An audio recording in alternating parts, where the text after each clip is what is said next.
So I talked a little bit earlier, an earlier video about TrueAllele. It's this thing called a probabilistic genotyping software, right? And what's happening is that DNA science has become so sensitive to DNA that we can actually take a DNA sample out of the air. I mean, literally out of the air. We can take DNA off of surfaces around the lab, right, where they're practicing some pretty stringent cleanliness protocols. When we get a mixture of a DNA on a particular object, a DNA swab on an object or in a certain location, or on a gun, let's say perhaps, or a windowsill or a doorknob, even a person, oftentimes the expert has a lot of difficulty saying what is the source of that DNA, right? Like, how did it get there? Not, sometimes there's a full profile of a defendant, or a full profile of a person who lives in the home, or a partial profile of one or the other.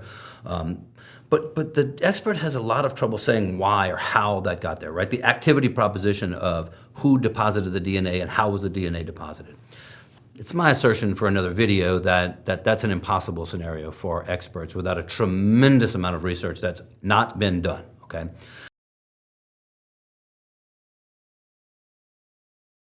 Human deconvolution of mixtures, right? So the human analyses of a complex DNA mixture falls short. The human and the protocols in place are difficult to really give you a good sense about who are the contributors to the mixture and what percentages are they there. Is it possible that this person's a mixture with a partial profile with a bunch of other, maybe one or two or three other contributors? And so the labs have moved to this mathematical program, these mathematical programs called probabilistic genotyping software. And there are quite a few of them out on the market. The one that's used in Louisiana predominantly is a program called TrueAllele. And essentially what this is it's based on a probability mathematics called Markov chain Monte Carlo. And Monte Carlo is a reason for it, right? And Markov chain's a reason, right? So it's a chain or a set of calculations where the program attempts to, after, like rolling the dice, find a solution for a mixture, okay? So is this a good solution? Is this a good solution? Is this a good solution? Is this a good solution? Is this a good solution? And the computer goes through these iterations or these steps of the process, right? 25,000, 50,000, 100,000 steps. And the computer would then settle on what is the best sort of fit solution for the mixture. Right? And it's attempting to do so in terms of allele balance and how much each contributor gives and how much this profile is in or how much that profile is in. And it gives you just this, normal distribution, bell curve distribution of possible solutions to the mixture. And then the analyst takes the defendant's profile, some unknown or other unknown profiles, or other known profiles, and maybe the person from whom the swab was taken, and then makes an analysis of, do these profiles fit any of these possible solutions? Any of them. Even way down on the distribution curve, somewhere way down here where there's all these other solutions that are more probably the solution than this one. And if the defendant's profile fits in that possible solution, then they'll return a probability calculus, right? They'll return a likelihood ratio of that person being a contributor to the mixture. Now, all that's super complicated, right?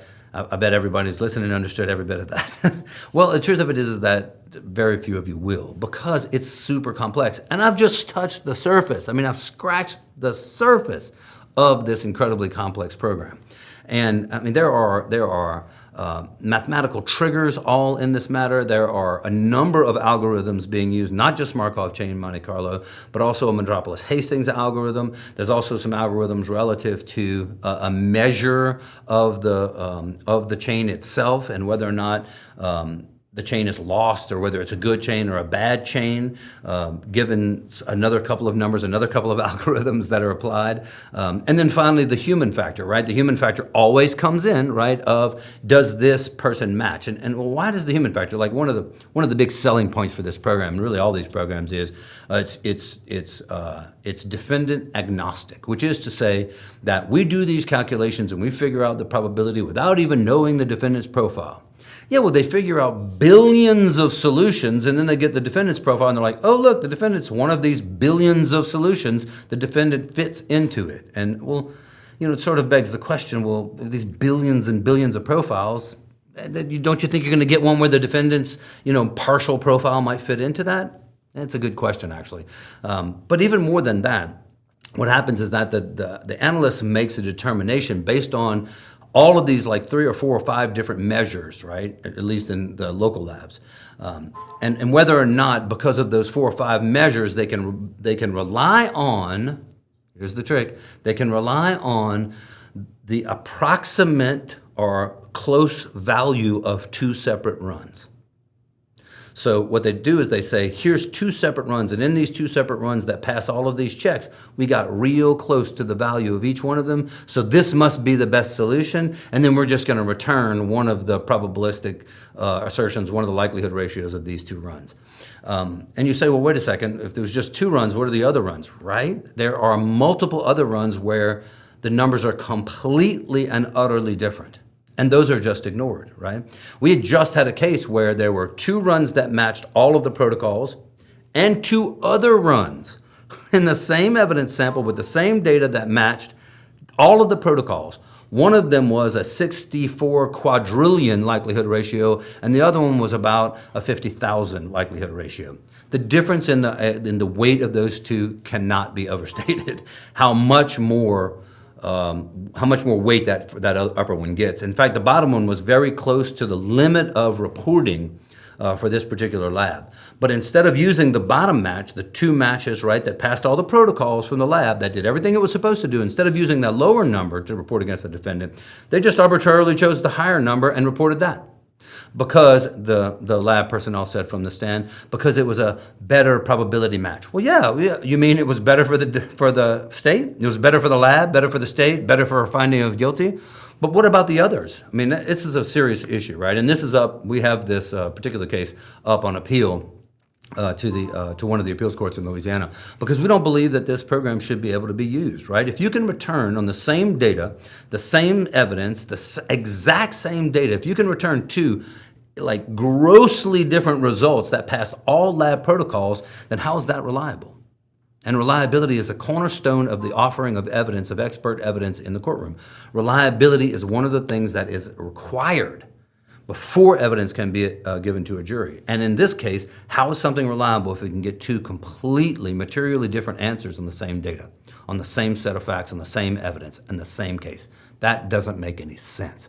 And so, ladies and gentlemen, if you've got TrueAllele evidence out there, if you've got a TrueAllele report, which is a couple of page report, and it's really hundreds and hundreds of pages, if you have a report out there, you don't know what to do with it, your client is ensuring you that they weren't there, that they're innocent, they should not be found guilty, you should challenge this case, the DNA is inaccurate, give us a call. Give me a call. Let us go through the TrueAllele report. Let us get supplemental discovery. Let us pull all of the information and do a full granular analysis of the TrueAllele results. And let me explain to you how to go about challenging that in the courtroom so that the jury understands. And if you can't do it, hire me to do it. I'll come in as co-counsel and I will cross-examine the state's expert on TrueAllele. Or I'll come in and take the stand as an expert and talk about this case, particularly where we had 2 results, same evidence, same data, 2 completely different results, 2 completely inconsistent and materially different results on the same data. And that's a big problem with reliability, right? begs the question of, if they only ran it 6 times and they just got 1 pair, what if they'd run it 10 times or 20 or 25 or 30 times? Would they gotten 2 pairs, 3 pairs, 4 pairs that passed all their protocols and had completely differing results? Also, TrueAllele will give us a copy of the program to use on the data. We can do that too. So we can administer the program itself on the data and run it 10, 15, 20, 25 times, see how many pairs we get that pass the protocols, and go into court and tell the jury this program is useless. This program is useless because it keeps coming up with different results on the same data. And if you can come up with different results, materially different results on the same data, where's the reliability? Reliability is missing. And that means it's just nonsense, complete and utter nonsense. Give us a call. Give me a call here at the Ambo Law Firm. We'd love to see that. We'd love to challenge that data. We'd love to challenge that program. We want the truth to come out. We want justice for these clients. We want justice for the people of Louisiana, and we certainly don't want evidence offered against them that's unreliable in terms of the rules of court and the rules of evidence, the rules of experts in the court of law. give me a call today if you've got that. Give me a call today if you have some TrueAllele results that you need to take a look at. You need someone to take a look at. We'd be happy to do so. Thank you.